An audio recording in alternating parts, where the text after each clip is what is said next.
If you could choose any superpower, what would you pick? It's a question that gets asked at get-togethers all of the time, and you will always have at least one person who chooses the superpower that keeps them hidden away, invisibility. Even the statistics agree. Back in 2015, Forbes collected data from 7,065 business leaders from around the world, with each being asked the superpower question. Between 24 and 29% chose invisibility over being able to fly in that quiz, depending on their level of management. What does any of this have to do with Putin's devastating special military operation in Ukraine? The average human may never be able to fly, but thanks to the genius of Ukraine's military minds, they can now turn invisible.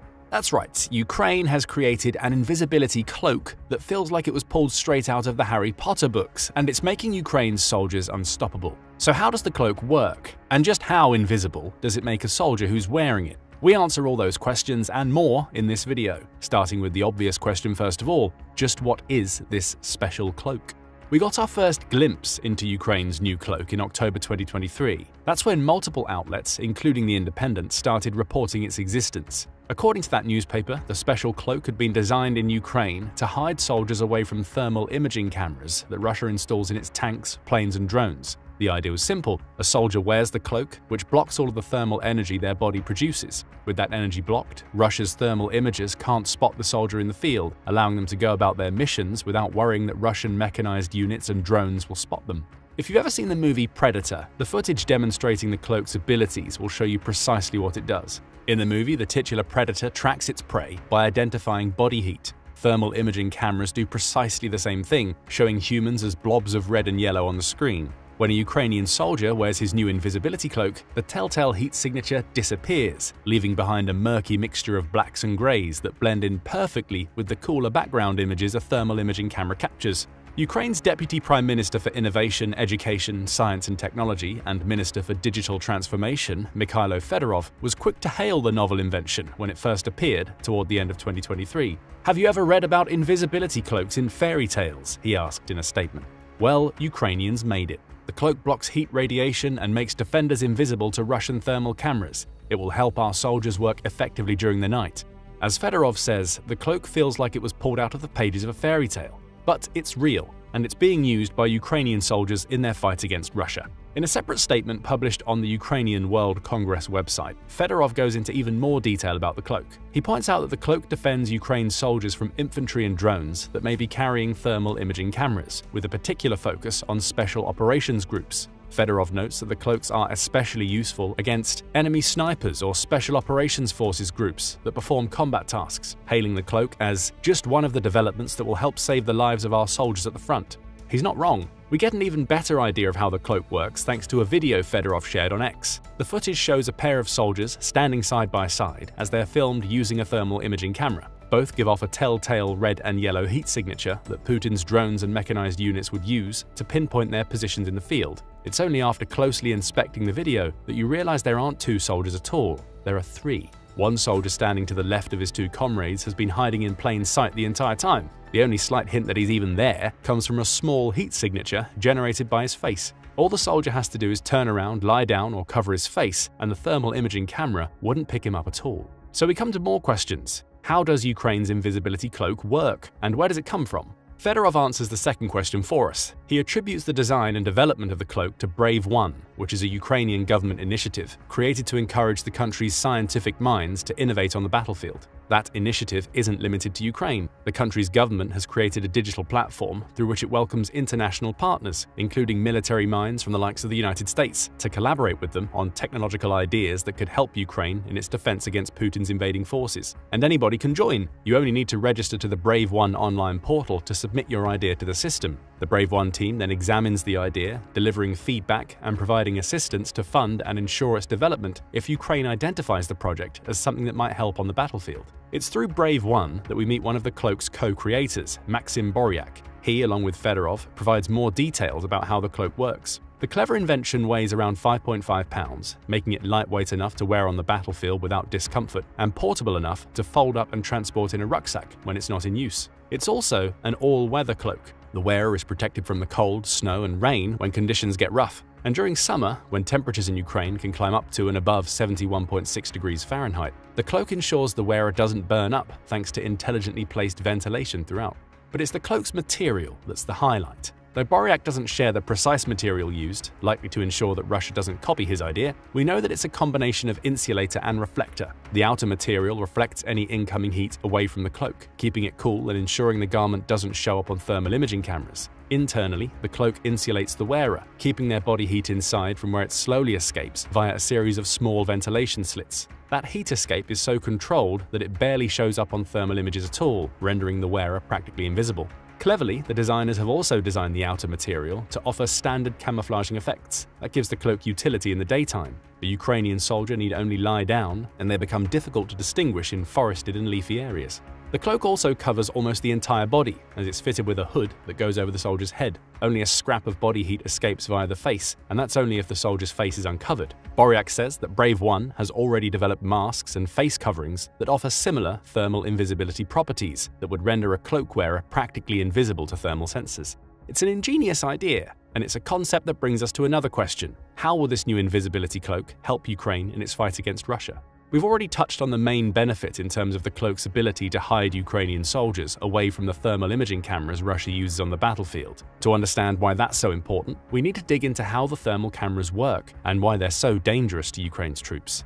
It all comes down to infrared energy. Practically every object on Earth emits at least a little infrared energy, with that emittance being the object's heat signature. Thermal imaging cameras pick up on this heat signature, with hotter signatures being shown on the camera via red and yellow coloring, while cooler signatures are a bluish-gray. The camera essentially converts the infrared energy its sensors pick up into electronic images that display the surface temperature of the object being recorded. Getting more technical, the thermal imaging sensors Russia uses contain special optical systems. These focus the infrared energy captured onto a special chip, called a sensor array, that contain thousands of pixels arranged in a grid format. Each of those pixels reacts individually to the infrared energy focused onto it to produce an electronic signal. That signal is then converted from the pixel grid by the camera's sensor, which uses an internal and automatic mathematical calculation to convert the electronic signal into a color that can be shown on an electronic map.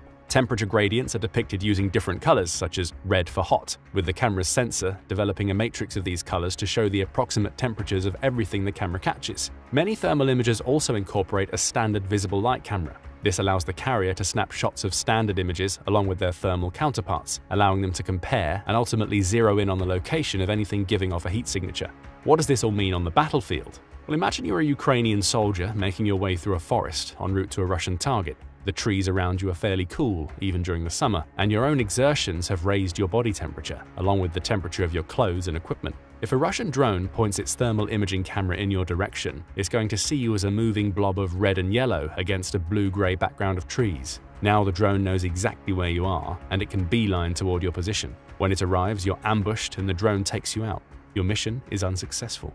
The big problem for Ukraine is that Russia's use of thermal cameras has changed tremendously during Putin's war. When speaking to ABC News, Boryak explains how Russia has adapted to Ukraine's tactics. It's drastically changed, he told the ABC reporter. At the start of the war, the thermal imagers were mostly on tanks and special vehicles and aircraft, so it was not that big of a problem. Things got more challenging for Ukraine as Russia ramped up its usage of drones. Of course there were drones, Boryak says about the early stages of the conflict, but it was not something usual, not regular. Now it is regular. Every month there are more and more drones. Boryak points out that Ukraine has more drones than Russia, along with more thermal sensors of its own, but they are raising their numbers too, he adds. And he's not wrong. The Ukraine war has served as a showcase for the utility of drones on both sides of the conflict. For Ukraine, drones have been useful for everything from basic reconnaissance to full-blown assaults on Russia's energy infrastructure and oil refineries. Putin, ever the follower in terms of tactics, realized how effective drones can be, and he's now using them to hunt down Ukraine's soldiers and bombard their cities with kamikaze drone strikes. He's not going to slow down anytime soon. According to Reuters, Russia intends to ramp up its drone production by 10 times to counteract Ukraine's use of these unmanned vehicles. In total, about 140,000 unmanned aerial vehicles of various types were delivered to the armed forces in 2023, Putin says when speaking about Russia's past drone production. This year, which was 2024, the production of drones is planned to increase significantly. Well, to be precise, by almost 10 times. If Putin's figures are accurate, that means that Russia produced around 1.4 million drones in 2024. Of course, not all of those drones would have thermal imaging cameras. Most would likely be kamikaze drones Russia could use to batter Ukrainian cities, along with its missiles and glide bombs. But that's not the only use that Russia has for its drones, as Boryak points out. And if evidence of twisted Russian training activities from the end of 2024 is anything to go by, Putin intends to use more drones than ever to hunt Ukraine's soldiers down in the field. What are these twisted training exercises? Well, Russia is using Ukrainian civilians as target practice for its drones. Both the BBC and Al Jazeera have reported on this phenomenon. The BBC says that such attacks have become commonplace in the besieged city of Kherson. It examined several videos purporting to show drone strikes on civilians, 6 of which it ran through its BBC Verify fact-checking platform. Each video seems to show the same thing: camera footage shot by a drone as a remote operator controls the unmanned vehicle. The drone will track a civilian or driver who appear to be wearing civilian clothing. When the drone draws near, it drops a grenade with the intention of killing or injuring the operator's target. You feel like you're constantly being hunted, like someone is always looking at you, and can drop explosives at any moment. It's the worst thing, says a Ukrainian aid worker named Kristina Sinaya, who works just 0.6 miles away from the contested Dnipro River.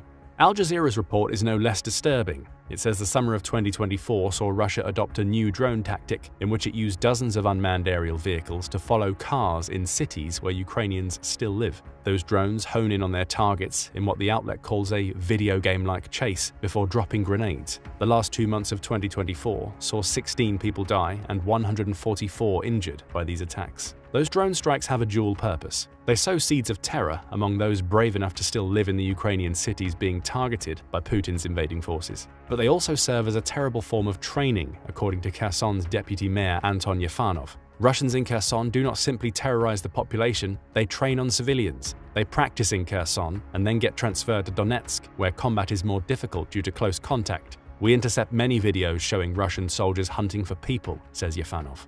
That brings us back to Ukraine's invisibility cloak. Russia's twisted training on Ukrainian civilians allows its troops to build familiarity with the drones they're using. When in the field, that familiarity manifests in Russian soldiers having a better understanding of how to use their drones to hunt down Ukraine's soldiers. So the new thermal invisibility cloak is designed to make that task much harder for the terrible Russian soldiers who commit war crimes against Ukraine's citizens, just to get better at killing Ukraine's soldiers on the front lines. The question now is, what types of soldiers does Ukraine intend to protect against thermal imaging cameras? Right now, the answer seems to be snipers and special forces soldiers. Fedorov touched on this when raving about the cloak's capabilities, with invisibility being perfect for snipers who often spend hours staying still in a single position until they get a clear shot of their target. The cloaks will also be useful for any other teams that are required to sneak behind the front lines, to conduct operations and carry out reconnaissance on Russia's forces. Sabotage and sapper teams will also find the cloaks useful, as will regular Ukrainian soldiers standing guard at observation posts or conducting slow-moving patrols at Ukraine's military sites.